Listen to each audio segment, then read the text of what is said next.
Hi everybody, I'm Red Hill Eagle. This is episode 5 of Who Hired a Hitman. It's Starrcade, our first pay-per-view of the series. Starrcade kicks off with a taped hype video just opening the show.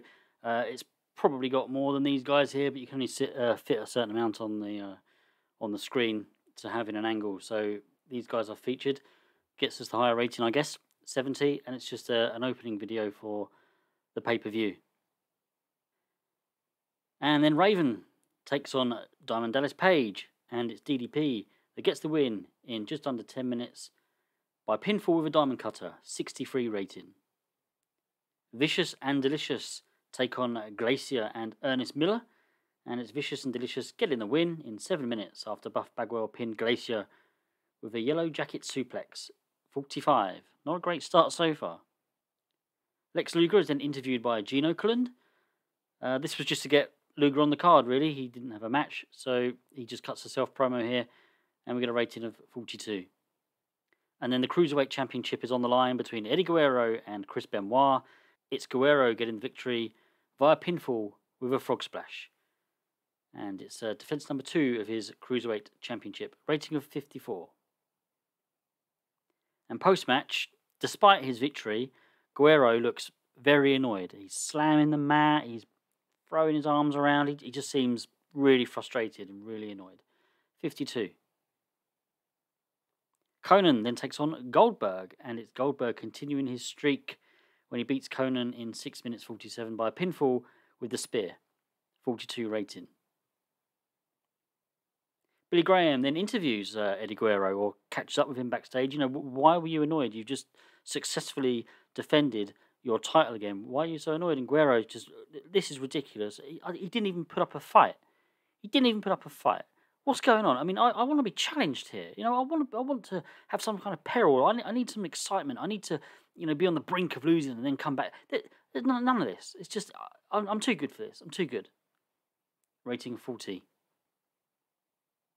Saturn then takes on Disco Inferno, where he defends his television championship. And Disco Inferno gets the win, but he gets it by countout in 6 minutes 54. So the title stays with Saturn, and this one gets us a rating of 45.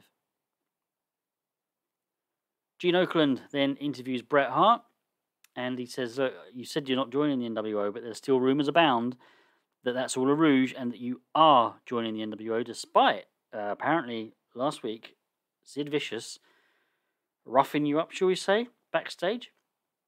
There still seems to be rumours that was all an act and that you will be joining the NWO. What's going on? Whose corner will you be in tonight? And Bret Hart says it's anyone's guess. I'm not telling you. I'm in both, and I'm in neither. Guess you'll have to wait and see. Rating of 44. The Outsiders take on Harlem Heat, and the Outsiders get the victory in 10 minutes and 7 seconds when Scott Hall pinned Booker T with a razor's edge, 58 rating. Post-match, Scott Hall and Kevin Nash kind of bully the Harlem Heat, really. Kind of not so much beat them down, but just bully them, take the mickey out of them, sort of slap their head around, oh, we beat you, taunt them, basically just taunt them. And that's a rating of 52.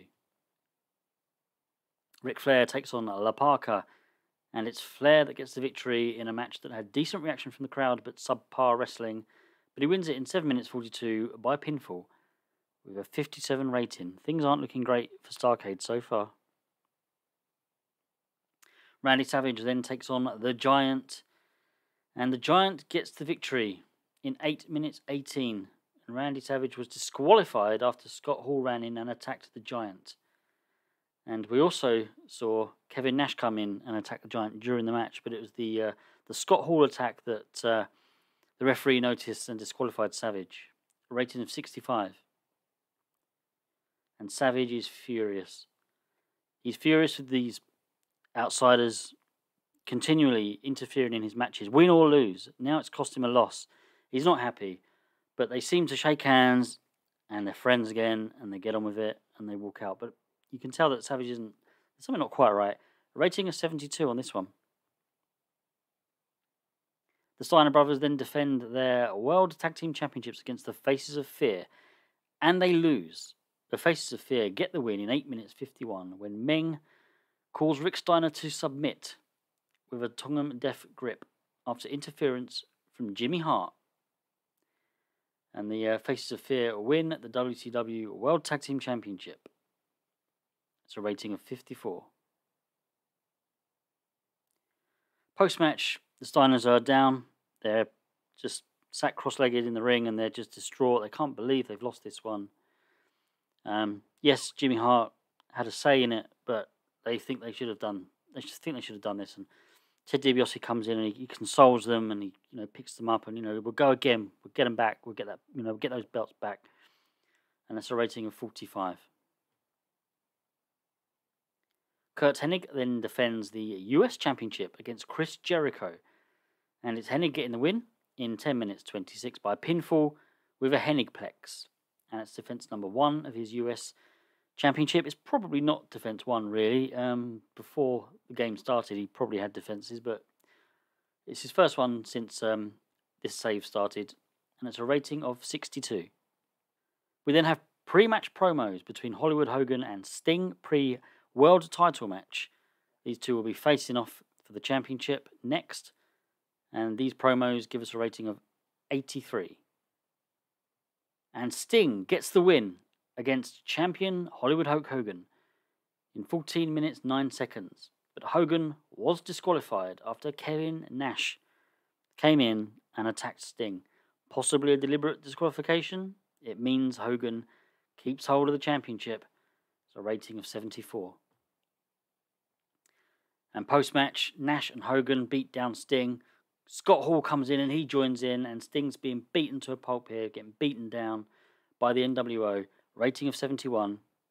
And then Bret Hart runs in. He comes down to the ring and he starts beating on the NWO. Bret Hart is beating on the NWO. He's defending Sting. Sting gets back up and he's got some energy again and he's starting to fight back, and it's Bret and it's Sting fighting off the NWO. The NWO is still getting the upper hand with that extra man, rating of 77. And then Randy Savage runs down. Is he going to be helping the NWO here? No. He attacks the NWO. Randy Savage has turned on his so-called friends, the NWO. This is a rating of 71, and Randy Savage, well guys, looks like he's turned face. Overall, 66. That is absolutely terrible. I'm distraught, to be honest. I'm really gutted at the ratings. I mean, this is Starrcade, for goodness sake. But it is what it is. I've said it every episode. I know I've got a lot of work to do. I know I'll be able to do it. It's just going to take time. But yeah, rating of 66. If you've enjoyed this one, please leave a thumbs up and subscribe to the channel. And I'll see you all again soon for episode 6, I guess, which will be January, and it will be our lead up to Sold Out. See you all again soon. Goodbye.